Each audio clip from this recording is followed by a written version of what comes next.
A very good evening from India. My name is Singh Anand, and I'm the director of the India office for the University of St. Andrews and the chair of the 2023 Annual IC3 Conference and Expo. And it's a pleasure today to be joined by Josh Craig. Josh, do you want to do a quick Sure. introduction and then we can move on to this very important sub theme today? Yeah, absolutely. It's a pleasure to be with you today in what is a bright and sunny spring morning here in Toronto. My name is Josh Craig. I'm a recruitment officer with the University of Toronto. I've represented U of T all over the world, notably for a number of years in India.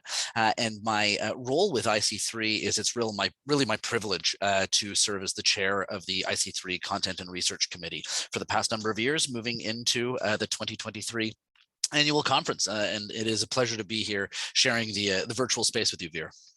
Oh, thanks, Josh. I think it's such a brilliant committee and such an important role in terms of the importance to the conference, and the content is always the key to having a good conference. And it's a pleasure to be here with you and really talk about, in my opinion, one of the most interesting sub themes this year, which is ethics in counseling.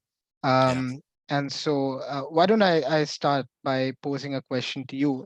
sure. And um, is is there a lack of ethics in the counseling space when it comes to the education sector, and what impact do you think that has?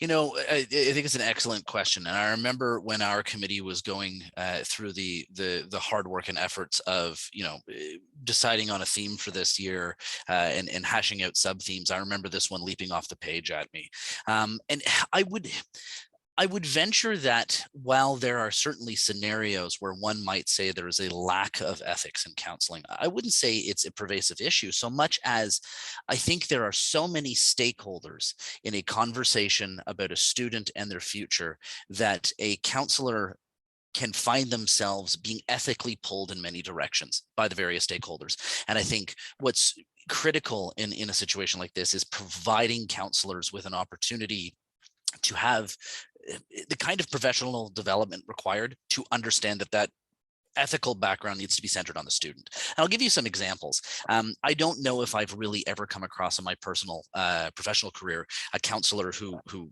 lacked ethics, but I've seen so often counselors having parental influences helping them push a student one way or the other, and that is not with ill intent. I mean, a counselor is counseling a student, but they're counseling a family, and parental concerns are clearly important.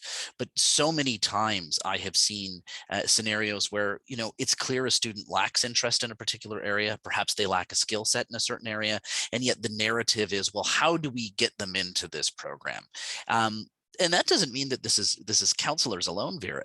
In my own role as a representative from a university, I have found that there are times where I'm drawn into conversations about, well, here's what we could do to help you fit into this program. And sometimes I have to stop myself and really ask the question, do you want to be going into this program? Is this where you see yourself? Why are we looking at this and not this plethora of other areas that you seem to be very engaged in? And so, again, I would reiterate my original point. I'm not sure if there's a lack of ethics so much as that there's a lot of noise in the ethical sphere when it comes to counseling a student. And with the best intentions, certainly counselors and university representatives can sometimes be led astray ourselves with the various stakeholders. And I think what's critical here is that in all aspects of our careers, we refocus that ethical attention on what's best for the student rather than what the student would hope for or what a family or society may hope for. No, I think that's brilliant, and I share a lot of the same views. And at the annual conference in 2022, I actually did moderate a session which was predominantly for university colleagues, which was around ethics in university recruitment. And I think often we think of counselors and we think of schools, but I think ethics and counseling is equally the role that someone who's working in an admissions office or recruiting students needs to play, and it Absolutely. needs to go back to the student. And my work has predominantly been in Asia and the Middle East, but I've seen this over the last maybe 5 or 6 years, that, like you said, it's not just schools and universities, but there's a lot of people who now are associated with a Right. student going from point A to point B.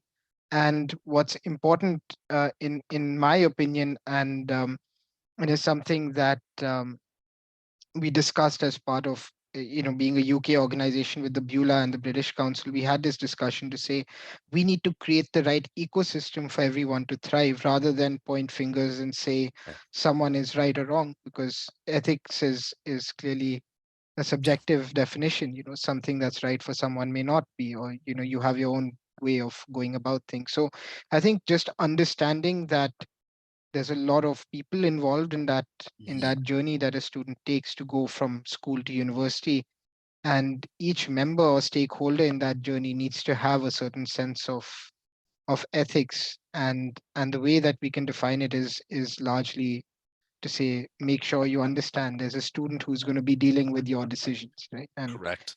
and Yeah. and I think if it comes from that, I think generally we get a sense of what's the right thing to do. But I think even from a university perspective, we need to be counselors today, at least Mhm. in the way we treat students, and not just a commodity that we can sort of market and advertise. And the last thing that I would say, I think the impact, and Josh, maybe just a few lines from you about the impact that this has. But I just give an example and say, try typing in Google, Yeah.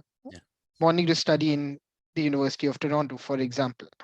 The Mhm. next time a student goes and opens their Instagram or Twitter or anything really, they'll only be getting advertisements about that particular topic.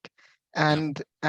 And it's so difficult already for students with all that information that's out there, then to be targeted in that manner Right. by universities. And then the last thing that we need then is more people coming on board and advising students and just confusing them with all the different options that they are. So I think it's a confusing space for students in any case. And then, on top of that, if we have a lack of ethics, I think the impact could be for the student could be quite severe.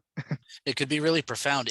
Veer, we've kind of alluded to this, but a question for you, because I know where my mind goes when I think of this is, okay, so is there a lack of ethics? Well, maybe not, but perhaps uh, uh, like you said, some confusion and some noise surrounding, the various ethical roles that each stakeholder has.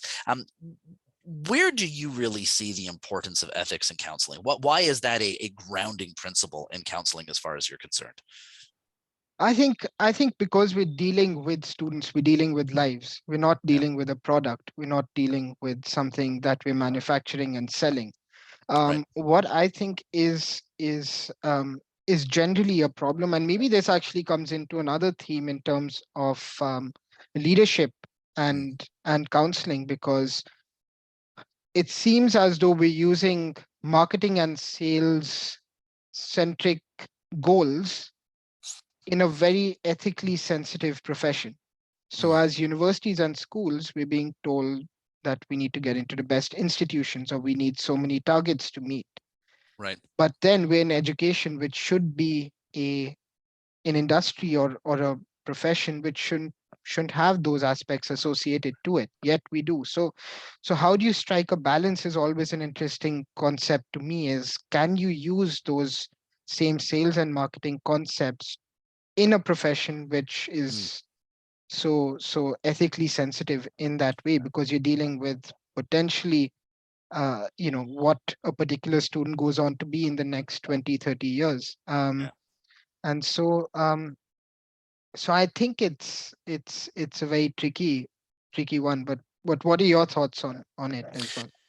I think you've hit the nail on the head. I think the reason ethics has such a central component here, if you don't mind, I will steal your line for the rest of my professional career, is that we're dealing with lives. We're not just dealing with a commodity. We're not, just dealing with this. Yes, a university counselor at a school is there to guide a student, fulfill a professional obligation. There's the incentive and pressure from the school administration to continue to add to the list of successful graduates who have gone on to renowned institutions. There's the pressure from the parents to have their children go on to do great things and achieve lofty goals. And as a university rep, gosh, we want to bring applications through a door. The thing I always try and remind myself when I'm speaking with either a student, a family, or doing a presentation is I don't want a student to choose my university because of its reputation. I want them to choose my university in spite of the reputation. I want it to be the right school for them, because ultimately that's how they are going to be that success story. And I remind students all the time, I say, look, and families and parents and all of this, I said, all of us may have different perspectives on what the right choice is.